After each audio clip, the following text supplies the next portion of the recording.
On the 8th anniversary of my marriage, I found a receipt in my husband's jeans for a birthday cake that said, "Happy 7th, Mia." At first, I thought maybe it was for a coworker's kid, some office party, some harmless errand he'd done on his lunch break. Then I saw the rest of the receipt. 2 Happy Meals, 1 candle shaped like the number 7, a bouquet of pink lilies, and written at the bottom in blue ink, "Same as last year, Mr. Carter?"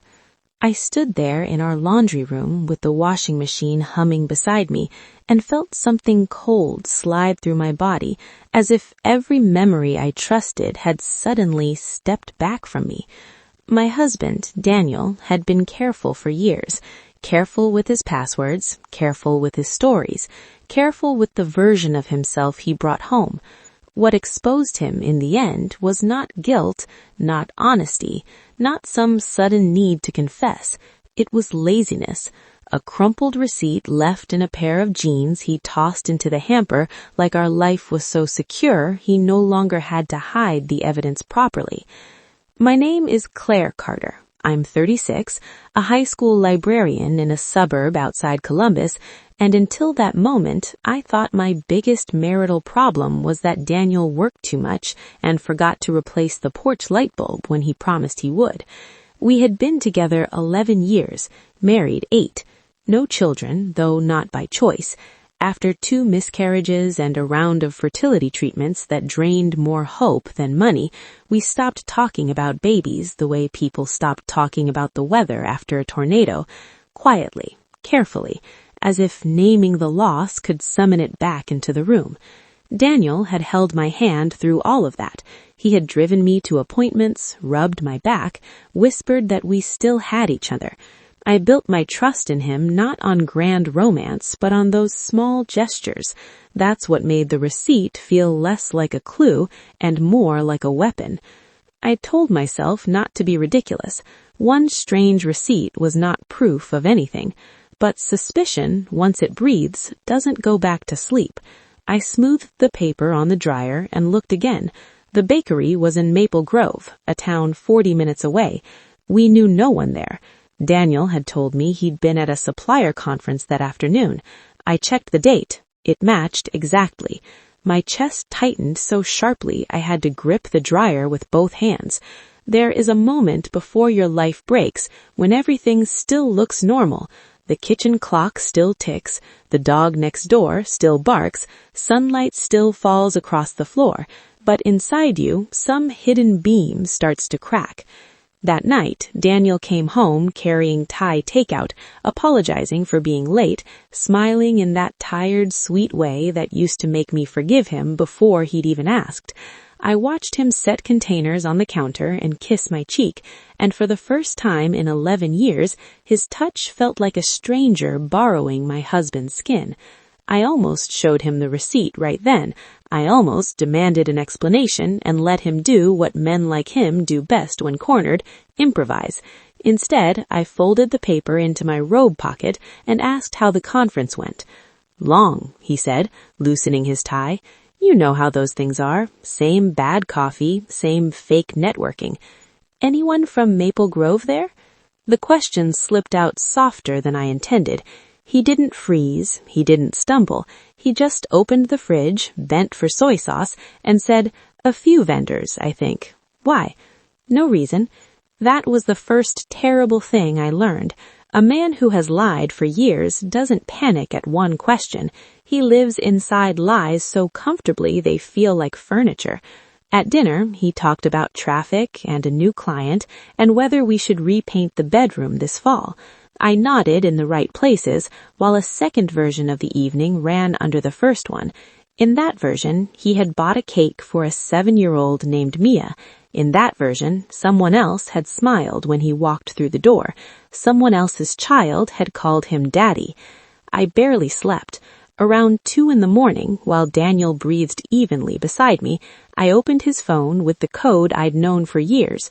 Our anniversary, of course. The messages looked clean, too clean. No suspicious threads, no hidden apps, no late-night exchanges. But his Maps history had not been cleared.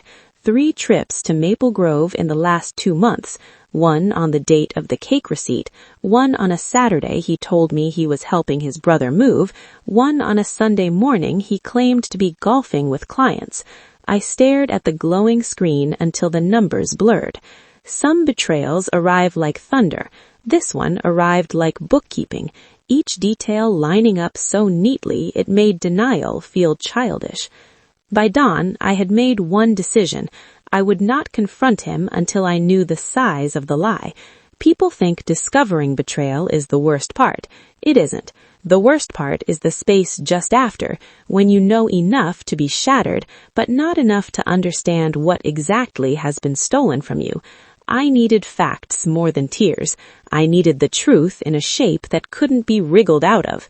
The next week, I became a person I had never imagined being. I took photos of receipts, I checked bank statements, I told Daniel I was volunteering after school, and used the extra hour to sit in my car outside his office. Twice he stayed late exactly as he said he would. On Thursday, he didn't. At 5:15, he walked out carrying a toy store bag and drove east instead of west. I followed him with both hands locked so hard on the steering wheel, my fingers went numb.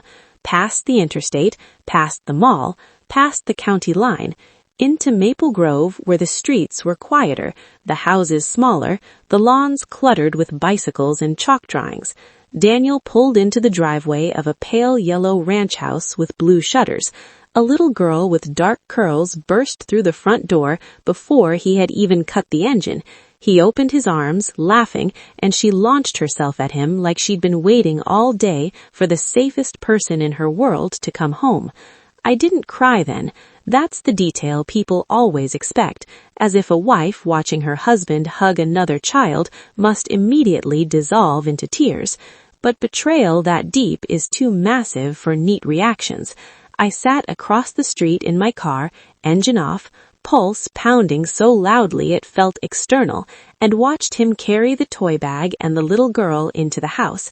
A woman appeared in the doorway a second later, younger than me by several years, maybe 30, wearing leggings and an oversized sweatshirt, her hair twisted into a loose knot. Daniel kissed her like a habit, not a thrill, not the frantic kiss of an affair, not guilt, not panic, just routine affection, domestic, practiced, the kind built from groceries and bedtime and arguments over bills. I think that was the moment the truth expanded from infidelity into something uglier. Affairs are betrayals. This was architecture. He had built another life beam by beam while sleeping beside me every night. I forced myself to stay another 20 minutes. I saw the kitchen light flick on. I saw shadows move across the curtains. At one point, the little girl danced through the living room holding what looked like a stuffed unicorn. Every second felt obscene. My husband had a daughter old enough to write her name, old enough to lose baby teeth, old enough to know the sound of his key in the lock. And somewhere in all those years, while I was injecting hormones into my stomach and praying for one child, he had been reading bedtime stories to another. When I finally drove home, my body moved on instinct. Signal, brake, turn, park, unlock the front door, feed the cat, put away the mail. I understood in a distant, clinical way why shock makes people seem calm. Panic requires certainty, and I still couldn't fit what I knew into language my mind could hold. Daniel came home at 8:30 with a grocery store bouquet and a carton of soup, saying he thought I sounded tired on the phone. I looked at the flowers and almost laughed. The performance would have been insulting if it weren't so grotesquely ordinary. "You're sweet," I said. He smiled. "Long day?" You could say that. I wanted him to hear it. I wanted those words to land with hidden weight. But he just set the soup on the stove and asked if I wanted crackers. Even then, he did not know I had watched him from 10 yards away, had seen his other daughter's hand in his, had seen the woman who had my husband on all the days he told me he was too busy to come home for dinner. Men who maintain double lives survive on one central belief, that everyone around them is easier to deceive than they are to expose. I did not confront him that night. I spent the next 4 days collecting everything: bank transfers to an account I didn't know, a storage unit payment in Maple Grove, a family phone plan with 3 lines under his business profile, photos backed up to a cloud folder he'd forgotten to unlink from the tablet we shared. Most were innocent on the surface: a park, a school concert program, a Christmas tree by a fireplace I had never seen. But innocence was exactly what made them devastating. These were not stolen motel room snapshots. They were memories, traditions, proof of sustained belonging. In one photo, the little girl sat on Daniel's shoulders at a pumpkin patch, grinning with her whole face. In another, the woman leaned against him under a string of patio lights while he held a toddler boy on his hip. A boy. My vision tunneled so hard I had to set the tablet down. The receipt had named 1 child. The photos gave me 2. 8 years he had said we were healing. 8 years he had acted wounded with me while living as a father somewhere else. I began matching dates like a forensic accountant of my own humiliation. The weekend he missed my cousin's wedding because of a stomach bug, he had been at a beach rental, smiling beside a sandcastle. The Christmas Eve he claimed snow made the roads unsafe after visiting his mother, he had been in matching pajamas with them. The second miscarriage, when I lay in bed half sedated and empty, he left for 3 hours to pick up medication. His location history put him in Maple Grove. By the time Friday came, I no longer felt confused. I felt stripped clean of illusions, and under that, a cold precision I barely recognized as mine. I called in sick to work. I printed the bank records, the photos, the maps history, the extra phone line statements. I put them in clear sleeves inside the blue binder Daniel had once bought me for organizing lesson plans. Then I called a divorce attorney recommended by the school counselor, a woman named Patrice Wynn, who listened for 12 silent seconds after I summarized the situation and said, "Do not warn him. Do not leave the house. Come in at 2. Patrice had silver hair, sharp glasses, and the kind of calm that made me trust her immediately. She flipped through the binder without theatrical sympathy, which I appreciated. Pity would have made me feel smaller. Strategy made me feel sane. "You're dealing with a man who compartmentalizes exceptionally well," she said. "That means he may try to charm, confuse, minimize, or cry. Don't argue facts with him. Present them once, then move to logistics." "Was any of this even legal?" I asked. "The second family isn't illegal. The financial concealment may matter. The deception will matter emotionally, but the court cares most about assets." There it was, the final insult. My devastation translated into paperwork. And yet I was grateful. Paperwork was solid. Paperwork didn't gaslight. I went home and prepared the dining room table like I was hosting a business meeting. Binder in the center, copies beside it, his spare house key, my wedding ring, a legal pad with 3 words written at the top. Do not drift. I knew myself well enough to know that if he cried, if he reached for me, if he said my name the old, tender way, part of me would want explanations before action. Patrice had warned me that explanations are where liars regain control. Daniel walked in at 6:12, smiling on something on his phone. He said, "You're home early?" I took the day. He glanced at the table, then at me. The smile thinned. "What's this?" I folded my hands so he wouldn't see them shake. "Sit down." He sat. For one absurd second, I noticed a tiny smear of something blue on his cuff. Maybe frosting, maybe marker, some harmless trace from the other life. I slid the cake receipt toward him first, then the photos, then the statements. I watched recognition move across his face in stages: confusion, calculation, fear. "Claire," he said quietly, "I can explain." Start with their names.